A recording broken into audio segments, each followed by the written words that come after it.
BR Ambedkar. ఇతని అసలు పేరు భీమ్రావ్ రామ్జీ అంబేద్కర్, కానీ మనందరికీ కూడా డాక్టర్ బాబాసాహెబ్ అంబేద్కర్ గా సుపరిచితుడు. వీరు 1891 ఏప్రిల్ 14న జన్మించారు.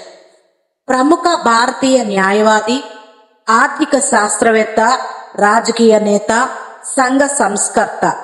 ఇతను అంటరానితనం, కుల నిర్మూలన కోసం ఎంతో కృషి చేశాడు. అతను స్వతంత్ర భారతదేశపు మొట్టమొదటి కేంద్ర న్యాయ శాఖ మంత్రి, రాజ్యాంగ శిల్పి.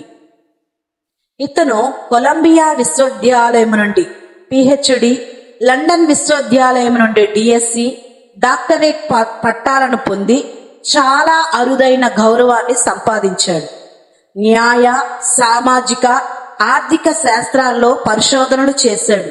మొదట్లో న్యాయవాదిగా, అధ్యాపకుడిగా, ఆర్థికవేత్తగా పనిచేశాడు. తరువాత భారతదేశ స్వాతంత్ర్యం, పత్రికల ప్రచురణ, దళితుల సామాజిక రాజకీయ హక్కులు, భారతదేశ రాజ్యాంగ వ్యవస్థాపన కోసం కృషి చేశాడు.